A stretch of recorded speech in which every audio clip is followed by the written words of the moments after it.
All right, nerds, grab your lab coats and maybe some popcorn, because today we're tackling the big question: can Iron Man's arc reactor actually work in real life? Spoiler alert, it's not as simple as slapping a palladium battery into your chest and calling it a day. But hey, science is messy, so let's dive into this glorious train wreck together, shall we? First off, what the heck is an arc reactor?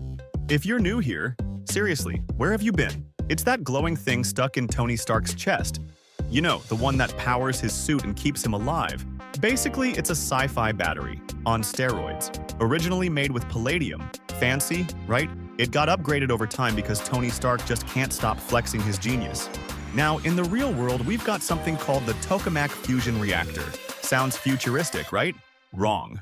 It's basically a giant science donut that generates energy using fusion. Cool? Sure. But here's the catch. It's massive.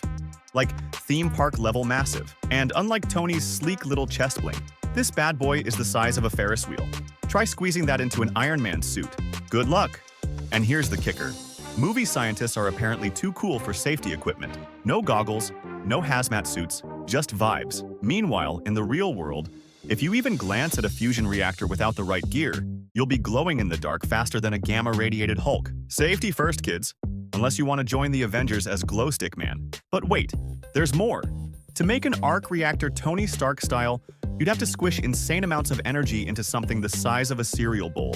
And physics, because it lives to ruin our dreams, basically says, LOL, good luck with that. Now, if you're crazy enough to try, one of two things will happen. Your fancy little container will explode like a piñata at a toddler's birthday party. Or my personal favorite, you'll create a black hole and turn Earth into a cosmic smoothie. So, yeah, maybe don't try this at home, okay? I mean, come on, do you really think you're smarter than Tony Stark? Spoiler, you're not. And guess what? Neither am I. But even Tony would have to admit that his glowing chest piece conveniently skips over many big hurdles, like cooling. You see, Tony Stark's arc reactor is always glowing, like a nightlight for billionaires. But in real life, compact fusion reactors would generate so much heat that they'd turn into literal ticking time bombs. Without a way to keep it cool, your shiny new arc reactor would go from power source to fire hazard, faster than you can say, "Jarvis, help!" In real life, scientists use incredibly complex cooling systems. Think liquid helium, liquid nitrogen, and probably some unicorn tears. And yet, even with all that tech, it's still a constant battle to keep things from overheating. Meanwhile, Tony Stark? Nah, he's chilling with a glass of scotch. No cooling systems in sight. Because why let science ruin a good superhero aesthetic? But let's not forget the fuel. In the movies, Tony starts with palladium, moves to vibranium, and eventually invents a magical element. In real life, we'd need hydrogen isotopes like deuterium and tritium. Oh, and by the way, tritium is radioactive. Handle that wrong, and you'll be glowing brighter than Tony's reactor. Now, here's where it gets wild. Even if you somehow manage to shrink the size, manage the heat, and find the fuel, you still have to deal with one final boss, containing the reaction itself. You see, fusion reactions are like toddlers on a sugar high, unpredictable, chaotic, and constantly trying to break everything around them.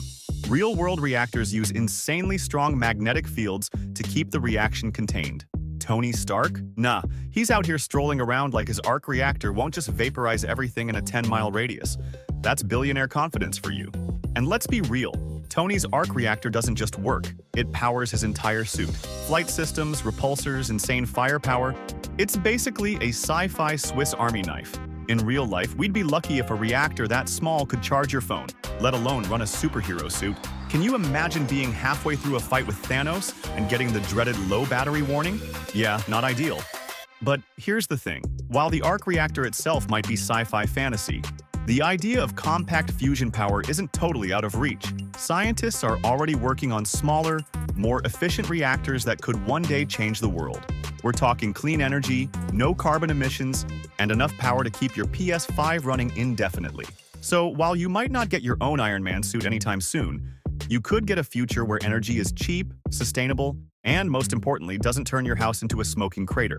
So, to wrap this up, is Iron Man's arc reactor possible in real life? Technically, no.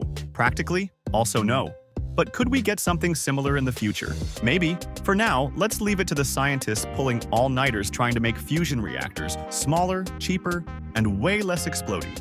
All right, that's it for today, nerds. If you enjoyed this, don't forget to like, subscribe, and let me know in the comments what other superhero tech we should ruin with logic next. Maybe Captain America's shield, Thor's hammer? Until then, stay awesome, stay curious, and remember, safety first, unless you're Tony Stark.